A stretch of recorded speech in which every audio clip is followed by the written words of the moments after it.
que luego puedan diseñar programas de educación ambiental, puedan ejecutarlos y puedan llegar a implicar a otra gente o cambiar a otra gente. Entonces, yo lo primero que hago el primer día es decir que tienen que constituir empresas. Es decir, en grupos de 3 o 4 constituyen empresas y tienen que poner su nombre de empresa, definir sus objetivos empresariales, una empresa de educación ambiental. Porque yo les voy a hacer 6 contratos.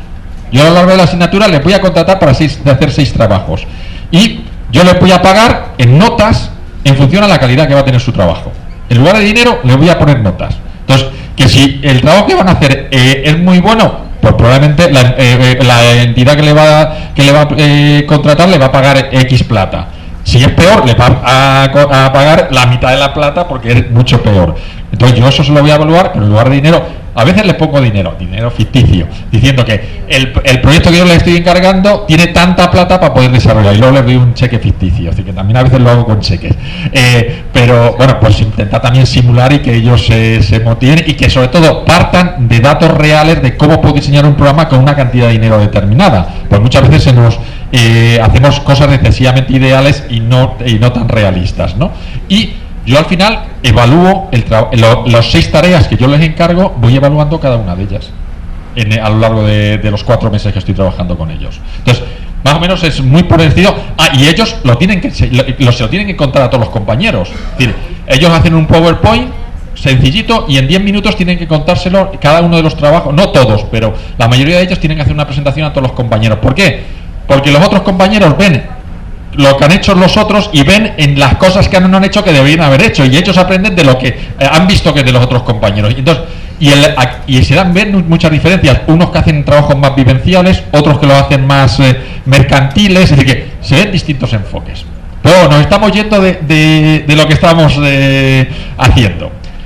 Ya tenemos 2 dimensiones de evaluación: la evaluación de la eficacia del éxito, evaluar los cambios sociales o educativos, y evaluar los cambios ambientales. En los cambios ambientales, indicadores de la temática ambiental con la que estamos trabajando. En los cambios educativos, evaluar los conocimientos, evaluar las escalas de valores, que sí que son más fáciles, las capacidades y habilidades o destrezas, y los comportamientos. Tenemos ya claro lo que es evaluar la eficacia o el éxito que tiene un programa. Vamos a meternos ahora a hablar qué es medir la eficiencia o evaluar la eficiencia que ha tenido nuestra intervención. ¿A qué creéis que podemos hacer referencia cuando hablamos de eficiencia? Hacer las cosas bien. Mejorar las técnicas.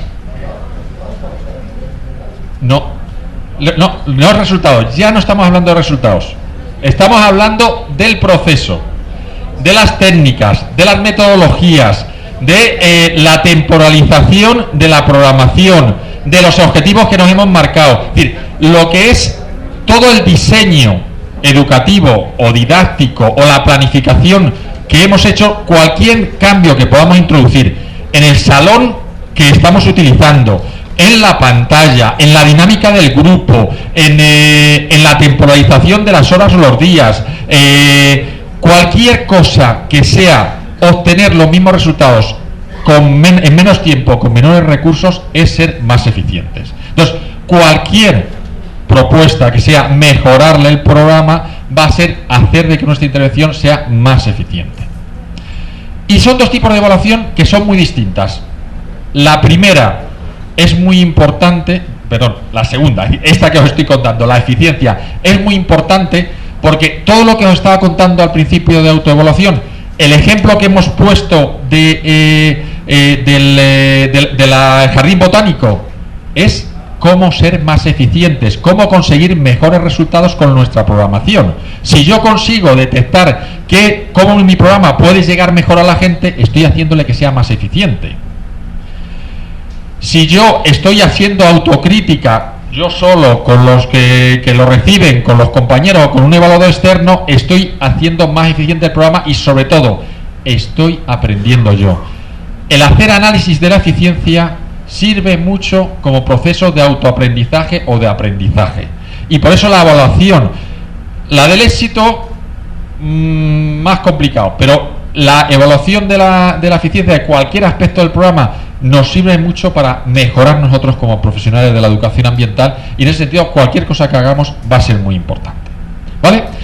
Bueno, pues solamente hemos abordado una columnita de ese cuadro, es decir, que solamente por ahora hemos abordado el objetivo de la evaluación, pero yo creo que os ha quedado bastante claro, ¿no? Es decir, evaluar la eficiencia y evaluar la eficacia, las dos dimensiones que yo creo que es el aspecto más importante para no liarnos a la hora de evaluar un programa. Ahora vamos a ver otro tema que es muy importante, y es ¿cuándo vamos a hacer la evaluación?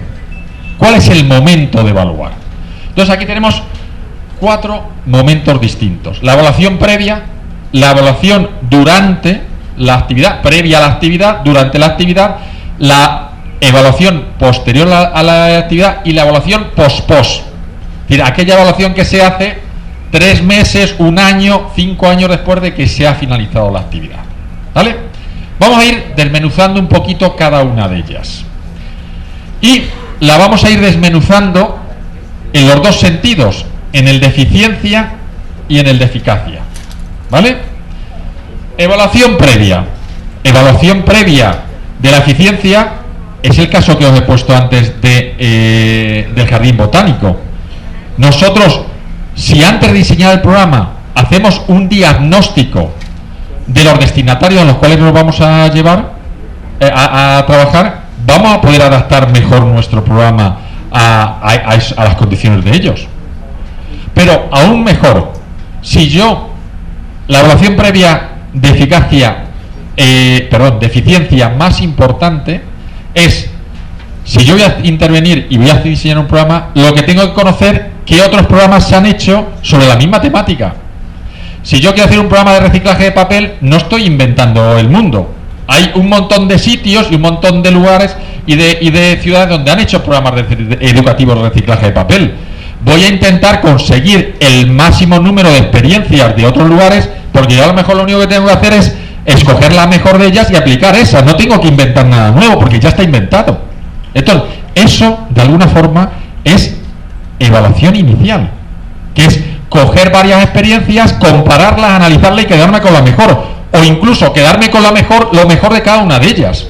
Eso es evaluación previa del programa de la eficiencia. Igual, por ejemplo, si yo voy a diseñar una exposición, si antes de que mando a la imprenta los carteles y los paneles y que me los impriman, invito a un experto para que me mire los paneles que he diseñado y me los critica, yo voy a poder detectar muchos errores que tengo en los carteles antes de gastarme la plata para editar los carteles, con lo cual voy a ahorrar muchísimo dinero, porque los errores los estoy detectando antes de iniciar el programa. ¿Veis? Eso es evaluación inicial. Antes de empezar a trabajar con la gente, vamos a ver qué cosas podemos evaluar para que nuestra intervención sea mejor. Podemos evaluar a los sujetos, evaluación inicial. Podemos evaluar los materiales que vamos a utilizar, partir de otros materiales que están realizados. Todo eso que estáis viendo. Evaluación de la eficacia. Lo hemos dicho, contar con indicadores previos. Indicadores ambientales, pues si vamos a trabajar con el agua, ¿cuánto se está consumiendo de agua? No vamos a empezar el programa educativo y a la mitad del programa educativo, oye, que no nos hemos mirado cuánto consume el colegio de agua. Pues es que estamos perdiendo un dato que va a ser muy importante para ver si el año que estamos actuando sirve de algo o no sirve de nada. Evaluaciones de los individuos, pues igual, si evaluamos sus comportamientos, sus conocimientos o sus habilidades previamente, podemos ver cómo van a ir cambiando a lo largo del proceso educativo, ¿vale? Esa es la evaluación previa. La evaluación previa antes nunca se hacía y cada vez se hace más, sobre todo en la eficacia. Para la eficacia es para la eficiencia. Para la eficiencia es muy importante porque nos evita perder mucho tiempo y cometer errores graves. Evaluar y sobre todo no gastar mucho tiempo en inventar la rueda, cuando ya hay otros que la han inventado y lo único que tenemos que hacer es decorarla, pulirla un poquito más y hacer hacerla a nuestra medida y según nuestro gusto, pero ya está inventada la rueda. Pues la evaluación previa es una forma de evaluación muy importante y que cada vez se usa más. Evaluación durante. La evaluación durante es la que nos permite, según estamos desarrollando la actividad, estar introduciendo cambios. Me gusta siempre poner el ejemplo de una exposición. ¿Por qué? Pues porque en Madrid hay un museo de ciencias en la cual una de las salas, las baldosas son sensibles. Es decir, todo el día, según tú vas pasando por la sala, las baldosas van captando el tiempo que tú te quedas en cada una de las baldosas. Entonces, al final del día, por el ordenador tú puedes saber cuánto tiempo la gente se ha quedado parada delante de cada uno de los paneles que tiene la sala. Entonces, al final del día, tú obtienes dos informaciones. Una información de el éxito educativo que tiene la actividad, porque estás evaluando los comportamientos de los visitantes delante de cada uno de los paneles. Pero también se sirve para evaluar la eficiencia que tiene esos paneles, porque si en unos paneles la media es de unos segundos, es que ese panel no está funcionando. O está mal hecho, o está mal ubicado, o no es lo suficientemente atractivo. Entonces, si yo detecto que dentro de una exposición el panel no está funcionando bien, tendré que introducir cambios en la exposición para intentar aprovecharlo más. Eso de alguna forma es hacer evaluación durante. En una actividad educativa, igual. En una actividad educativa nosotros podemos hacer evaluación de la eficiencia haciendo una evaluación o bien por cuestionario o bien de entrevistas para ver si hay algo que no está funcionando bien y podemos introducir cambios en la dinámica que estamos siguiendo. También lo podemos hacer de conocimientos o de comportamientos, pero quizá durante, si es una intervención muy larga, merece la pena. Si no, no va a merecer la pena hacer evaluación de la eficacia en procesos que son relativamente cortos. La evaluación posterior son los resultados o los cambios que podemos detectar una vez que ha finalizado la actividad. Es el pico. Normalmente los mejores resultados se obtienen al final del proceso. Es cuando hay la máxima euforia, por llamarlo de una forma. Por lo tanto, si nosotros evaluamos los cambios que hay en conocimientos, comportamientos, actitudes, habilidades, va a ser el momento que va a suponer más álgido en los cambios. Igual, podemos ver si en la exposición, qué cosas no les han gustado en la exposición, qué cosas cambiarían en la exposición, qué cosas cambiarían de la visita guiada o de la actividad que hemos realizado con ese grupo. Es decir, la evaluación posterior es la más clásica, es la que todos hemos hecho, la que más se ha hecho y la que se sigue haciendo. Pero ahora la que está empezando a estar más de moda es la evaluación post-post. Porque realmente, ¿qué es lo que es importante? Bueno, la evaluación post-post para medir eficacia, para medir eficiencia no tiene sentido. Es decir, la post-post es preguntar después de 6 meses a una persona que ha visitado una exposición qué es lo que no le gustaba de la exposición, no tiene mucho sentido. Pero sí tiene mucho sentido después de 6 meses preguntarle qué recuerda de la exposición. Porque si no recuerda nada, es que no le ha servido de nada. Y si recuerda algo, eso es lo que le ha quedado de la exposición. Por lo menos en España ahora mismo, por ejemplo, el éxito, uno de los mejores indicadores de universidad que utilizan es una evaluación post-post, que es evaluar al año, a los 2 años, a los 3 años, el número de estudiantes que están trabajando en la temática en la cual se han licenciado en la universidad.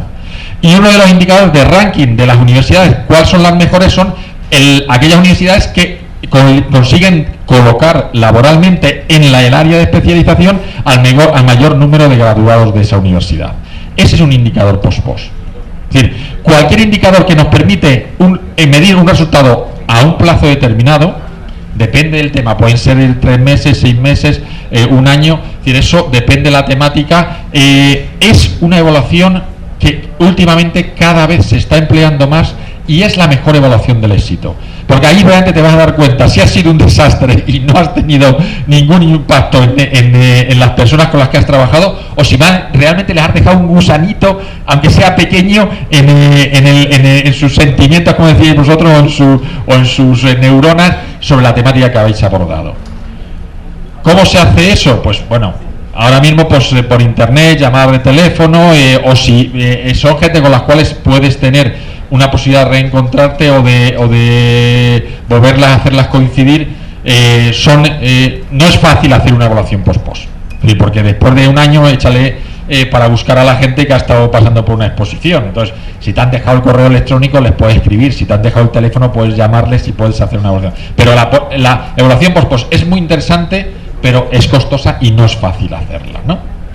Bueno, pues eso es en relación al tiempo. Ya hemos visto dos cositas importantes de la evaluación. ¿Cuál es el objetivo de la evaluación y cuándo hacemos evaluación?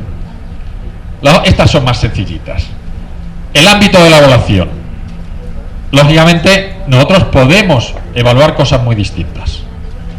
Nosotros podemos evaluar un recurso, podemos evaluar un audiovisual, un documental, podemos evaluar una guía docente, podemos evaluar una exposición o un panel de una exposición, podemos evaluar un recurso educativo o un recurso didáctico, una cosa muy concreta y muy específica. O incluso podemos comparar varios recursos entre ellos, pero nos fijamos en solamente uno de los elementos del proceso educativo. Nosotros podemos evaluar actividades. En nuestro caso, nosotros podríamos haber evaluado si esta sala es la más apropiada para impartir este curso. Eso sería evaluar un recurso. Evaluar una actividad sería evaluar las sesiones, las 3 sesiones que vamos a tener en este curso de jueves, viernes y sábado. Evaluar un programa sería evaluar todo el programa de la maestría de educación ambiental de la universidad. Es decir, algo que tiene una magnitud mayor. Y evaluar, hacer una macroevaluación o una evaluación sistémica sería evaluar todas las maestrías de educación ambiental que se imparten en Colombia o en Latinoamérica o en un ámbito que es más global o más sistémico a nivel de establecer comparaciones que nos puedan servir para sacar conclusiones. ¿Qué sirve esto? De que uno tenga claro qué es lo que quiere evaluar, porque uno puede evaluar cosas muy distintas en cuanto al nivel de la evaluación. Entonces, el saber en qué ámbito vamos o queremos evaluar puede ser también algo importante. ¿Quién evalúa? Ya hemos adelantado algunas cosas y aquí, pues, de alguna forma hay una evaluación que es individual, es decir, que cada uno participa de una forma individual. Es decir, en la autoevaluación que antes decía, yo me evalúo solo como educador. En evaluación, si los que participan hacen la evaluación en un cuestionario, cada uno participa también de forma individual. Ahora, si yo entre todos abro un debate, vamos a evaluar entre todos lo que han sido estas sesiones, los comentarios que haga uno van a influir a los que hagan otros. Por lo tanto, vamos a hacer una evaluación colectiva que va a ser muy distinta si la evaluación es individual. Por lo tanto, porque eso es una dinámica. Es decir, una evaluación colectiva es generar una dinámica que puede ser positiva, puede ser negativa. Bueno, puede haber líderes que generen una cierta tendencia de opinión. Es decir, juega un papel totalmente diferente la colectiva y la individual. Puede ser autoevaluación, que solamente evalúan las personas que han participado en el proceso, o puede haber evaluación externa. Y la evaluación externa puede ser participativa o no participativa. Puede ocurrir que uno de vosotros sea un evaluador que está participando con una persona más dentro de las sesiones y que nadie lo sabemos. La universidad la ha contratado para que luego haga un informe. Ese sería un evaluador externo participativo. Ahora, hay en otras ocasiones que en las aulas hay como unos cristales opacos, es como las películas estas de policías en las cuales hay unos cristales opacos que se ve cuando están interrogando a alguien. Bueno, pues si hubiera un evaluador que tuviera ahí unos cristales y que viniera y que nosotros no sabemos cuándo está. Sabemos que hay unos cristales opacos y que por ahí puede pasar una persona y estar haciendo observaciones de cómo se están desarrollando estas sesiones. Eso sería un evaluador externo no participativo. Es decir, no interacciona con el proceso y no interacciona con la actividad que estamos realizando. No tiene más... Vamos, esto es simplemente para que sepáis, no tiene tampoco mucho interés. Es decir, yo creo que normalmente lo que suele ocurrir es que suele ser evaluador externo que está presente en el proceso aunque no participa. Si es una mezcla en que realmente es participativo pero no participativo, es decir, que está presente realmente en el proceso aunque no porque si participa ya está generando dinámica y si es evaluador no debería generar una dinámica. ¿Entendéis un poquito la reflexión que estoy haciendo en ese sentido? Pero ya os digo que no tiene mucho más significado. Y ya luego llegamos a las metodologías, las chichas, los otros aspectos que son claves en la evaluación. Bueno, aquí hay guerras miles entre los qualis y los quantis. Yo voy a deciros que yo soy quali quanti, me gusta lo quali y me gusta lo quanti. ¿Y por qué?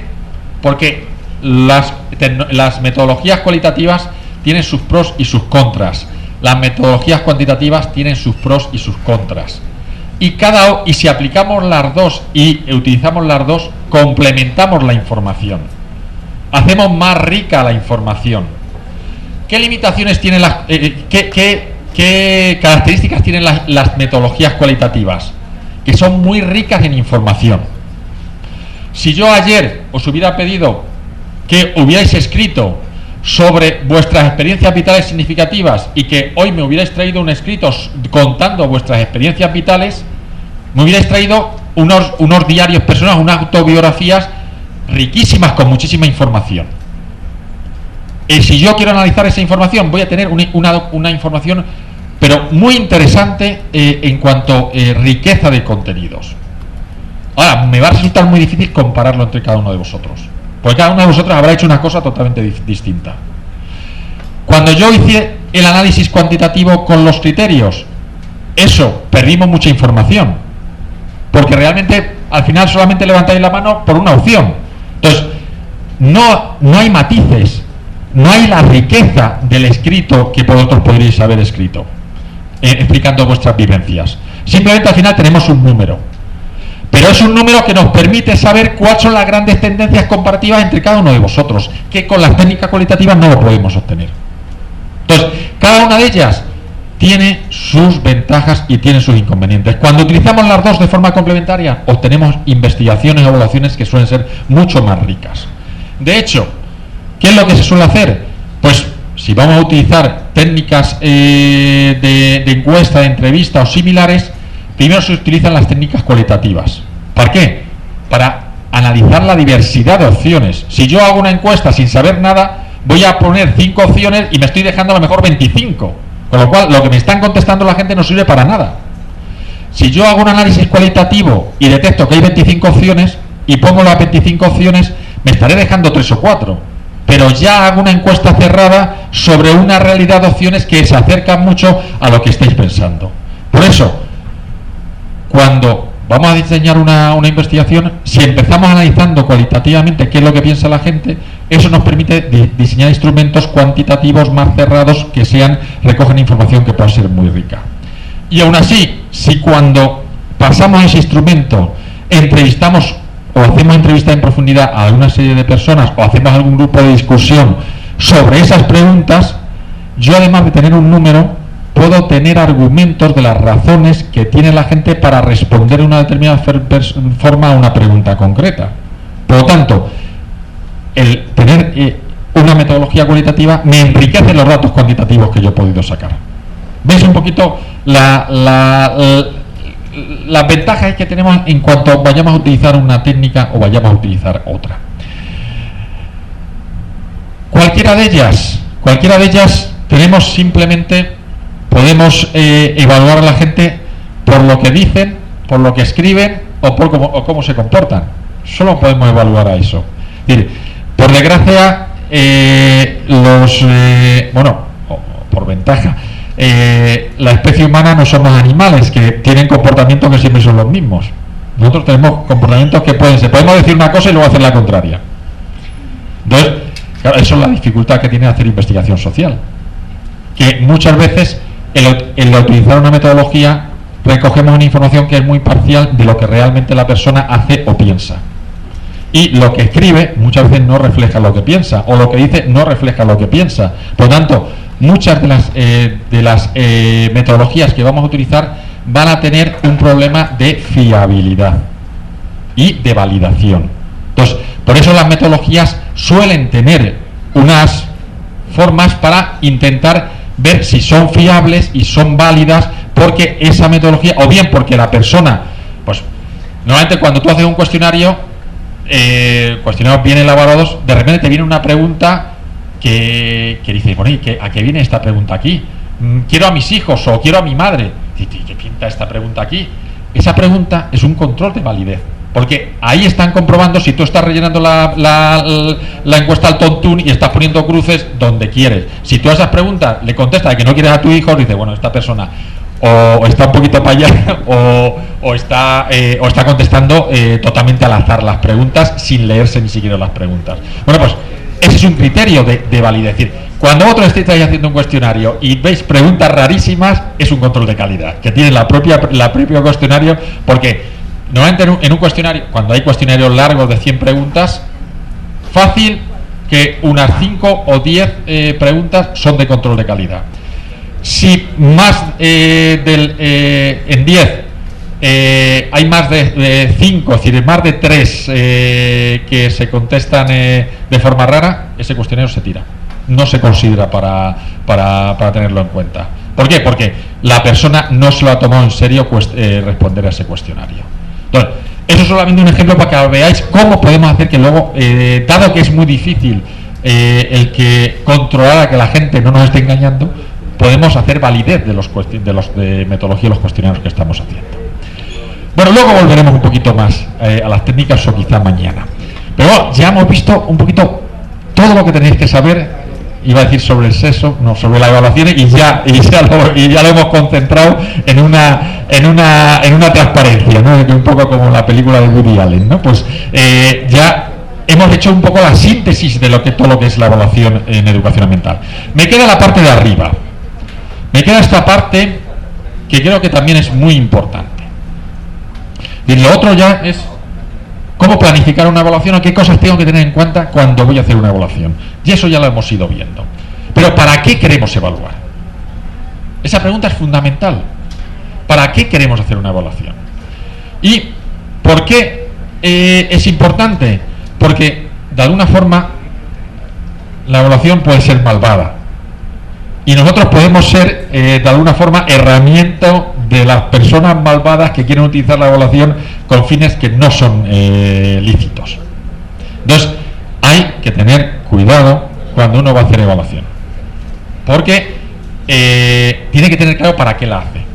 Y si es una institución la que la hace y yo soy la herramienta de evaluación de esa institución, la evaluación tiene que aclararme con qué fines va a hacer esa evaluación. ¿Por qué? Os voy a poner un ejemplo.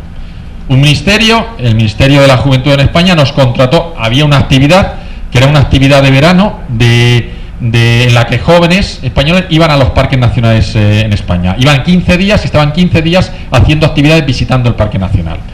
Y 5 parques nacionales en España tenían este programa. A nosotros nos contrató. Nosotros realmente hacíamos una investigación. Nosotros queríamos hacer una investigación, llegamos a un acuerdo con el instituto y pagándonos los gastos hicimos un diseño de una investigación para evaluar esa actividad y a los 5 equipos que estaban haciendo esa actividad en cada uno de esos parques nacionales. Nosotros hicimos nuestro estudio, hicimos nuestra evaluación, hicimos nuestros informes y se los presentamos a los 5 equipos, los resultados que habíamos obtenido. Tuvimos un debate con ellos, hicimos una aportación de los resultados. Bueno, pues a la semana o a las 2 semanas de que hicimos eso, el Instituto de la Juventud, el Ministerio de la Juventud en España, despidió a 2 de los equipos de los parques nacionales que habían obtenido los resultados peores en el estudio que nosotros habíamos hecho. Claro, a nosotros se nos quedó, esos nos querían correr, es decir, a nosotros nos querían fusilar los de esos 2 equipos. Nosotros nos utilizaron para hacer una evaluación para unos objetivos que nosotros ni conocíamos ni compartíamos ni siquiera, y que nosotros, las personas que trabajaban en eso, nos dieran una información que era muy personal porque se fiaban de nosotros, pero porque nunca pensaban que una finalidad va a ser esa. Pero cuando uno va a hacer evaluación hay que tener cuidado que esa evaluación no tenga un objetivo de control. Si la tiene, hay que decirlo. Y ya, yo la hago o no la hago, pero tengo que ser consciente de que yo voy a ir a cortar cabezas. Y ya veré si yo quiero ser guillotinador o no quiero ser guillotinador. Pero de luego hay que tener muy claro que cuando uno va a hacer evaluación, lo mejor es alejarse lo más posible de la evaluación de control. Porque esa puede tener su interés, pero no tiene los intereses que yo ahora voy a comentar que tiene la evaluación en sí misma. Lo hemos dicho, un objetivo es el control de calidad. Pero el control de calidad entendido en sentido positivo. Cada vez más en educación se están dando las estrellitas. Los hoteles tienen sus estrellas, los restaurantes tienen sus tenedores. Es decir, cada vez hay una cierta control de calidad. Yo quiero ir a una universidad que sea buena. Y sobre todo si es más barata. Si es una universidad que es más cara y encima es peor, pues ¿para qué me voy a pagar más por ir a esa universidad? O ir a un centro que me da calidad y que se identifique esa calidad, está bien, pero en un sentido positivo, de que de alguna forma nosotros definimos criterios y esos criterios los evaluamos y los comparamos. Justo nosotros ahora estamos haciendo una evaluación que la presentamos en septiembre, que hemos estado evaluando los compromisos con la sostenibilidad de no todas las universidades, pero casi el 70% de las universidades españolas, prácticamente todas las públicas. Hemos hecho un estudio sobre cuáles eran los compromisos que tienen que acciones. Teníamos 200 indicadores y esos 200 indicadores los hemos aplicado a todas las universidades, a 31 universidades. Y los resultados los vamos a presentar en septiembre. El informe se acaba en septiembre, los presentaremos en octubre. No vamos a hacer públicos los nombres de las universidades. Va a hacer un estudio que nos va a permitir hacer un diagnóstico de cómo están los temas de sostenibilidad en las universidades españolas, pero no vamos a hacer un ranking de universidades. Pues las universidades nos han puesto de condición que participan en el estudio siempre y cuando no hiciéramos público ese ranking. Me parece bien. Nosotros vamos a hacer el estudio global, comparativo de todas las universidades sin poner su nombre, y a cada universidad le enviamos un informe de cuál es el valor medio de todos los indicadores para todas las universidades y dónde se sitúa esa universidad con respecto a ese valor, al máximo y al medio y al mínimo. ¿Y eso para qué sirve? Esa universidad le sirve si quiere cambiar y si quiere mejorar, porque sabe si están en la parte alta, en la parte media o en la parte baja, y qué es lo que tiene que hacer, porque le estamos indicando qué indicadores son los que son flojos o que tienen datos bajos para que ellos puedan cambiar. En otras ocasiones puede estar bien hacer el ranking. En este caso, para poder hacer el estudio, llegamos al acuerdo de que no se iban a hacer públicos la comparación de unas universidades con otras. Pero tiene un objetivo de calidad, de control de calidad, de que las universidades, a verse su comparativa, mejoren, y por lo tanto estamos metiéndonos en otra de los objetivos de la evaluación, que es la autoformación. Si nosotros evaluamos es porque queremos mejorar, en este caso las universidades, pero si nosotros evaluamos educadores, lo estamos haciendo para que ellos aprendan su práctica docente, mejoren y sean mejores docentes, mejores profesionales. Ese es otro de los objetivos importantes que tiene la evaluación, el que nos permita avanzar, que nos permita mejorar. De investigación, bueno, yo soy investigador y muchas veces hago estudios, por ejemplo, el de las universidades, para obtener datos o resultados que me permiten sacar conclusiones globales, que luego voy a contar muchos de los estudios que hemos hecho, que nos sirven para que a otros les sirva de referencia, como forma de elaborar modelos, es decir, hacer una evaluación que es un poquito más macro, más global, para sacar conclusiones que a otros les pueden servir. Bueno, es otra forma de utilizar la evaluación como investigación. Una forma de optimizar las inversiones y los recursos. Bueno, si vamos a hacer evaluación de eficiencia, nosotros vamos a ser más eficientes, vamos a conseguir los mismos resultados con menores recursos o con en menores tiempos. Es otro de los objetivos que tiene la evaluación. Identificación de buenas prácticas. Bueno, dentro del estudio que estamos haciendo en las universidades españolas, vamos a sacar un manual de buenas prácticas. ¿Por qué? Porque en cada indicador, la universidad que tiene la máxima puntuación es una buena práctica, porque está actuando muy bien en la gestión del agua, está actuando muy bien en la gestión de las bicicletas o del transporte. Entonces, si tiene la máxima puntuación, es que es un buen ejemplo. Entonces, en ese caso, sí ponemos de referencia el buen ejemplo para que todos lo copien, porque es la universidad que lo está haciendo mejor en esa temática. ¿Entendéis? Y por último, elaboración de informes. En educación ambiental, en España, pues yo ahora mismo no sé cuánto, hice los cálculos ya hace bastante, en el año 2000, ya se ha quedado muy lejos, no sé cuántos millones de euros se mueven en educación ambiental cada año.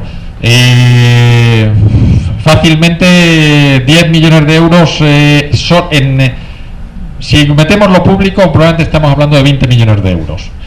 Una gran parte de esos de esa plata, de ese dinero, son entidades privadas que lo dan.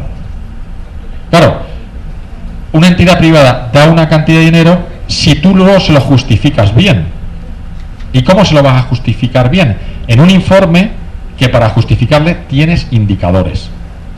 Es decir, si tú, un banco, te da una plata para hacer un proyecto, tú luego le tienes que hacer un informe en el cual le justificas, además de que han pasado 3.000 personas, porque después de 6 meses esas 3.000 personas recuerdan de que iba esa campaña. Si además recuerdan de quién era el banco que la financiaba, se va a poner muy contento. Pero bueno, eso se lo preguntaré para que el banco se quede contento. Pero que realmente vosotros vais a recibir más plata porque hacéis buenos informes con buenos indicadores para demostrar que habéis usado bien la plata. Y eso cada vez se hace más a nivel internacional. Las grandes, es decir, a nivel de cooperación internacional se mueve muchísimo dinero. En España, ahora ya con la crisis, eso se está recortando. Pero en general en Europa, para proyectos de cooperación, y en España, sobre todo con cooperación con Latinoamérica, se mueve mucho dinero, mucha plata para ONGs o entidades que hacen programas, pero eso sí, cada vez se es más exigente en los indicadores y en las evaluaciones de esos programas, porque se quiere tener seguimiento de que ese dinero no se ha dado para nada, sino que ha tenido unos resultados concretos. Y eso de alguna forma lo podemos hacer si tenemos tenemos buenos objetivos y buenos indicadores para medir los objetivos que hemos marcado en nuestro programa. ¿Vale?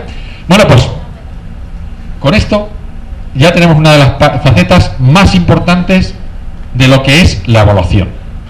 A partir de ahora ya podríais evaluar cualquier cosa. Como he dicho, la evaluación es una parte de la investigación.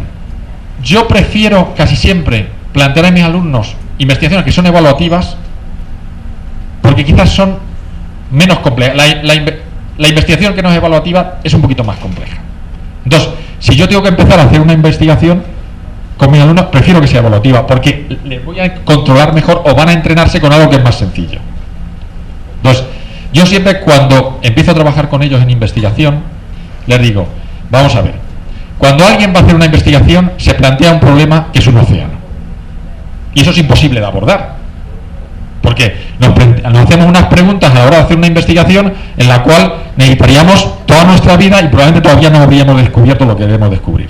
Yo le digo, vamos a ver, tenéis que empezar diseñando investigaciones que sean o bañeras o piscinas, porque que sean investigaciones de un ámbito lo suficientemente controlado y relativamente pequeño para que podamos dominarlo, porque si somos demasiado amplios en nuestro objetivo, nosotros no podemos hacer una investigación océano. ¿Por qué? Porque es que nos perdemos en cuanto nos tiramos al océano, ya empezamos a ver tal cantidad de bichos y tal cantidad de cosas distintas que ya estamos perdidos nada más lanzarnos al océano. Y como además solamente vamos a aplicar una metodología o como mucho DOL, vamos a ver una visión tan parcial del océano que es imposible.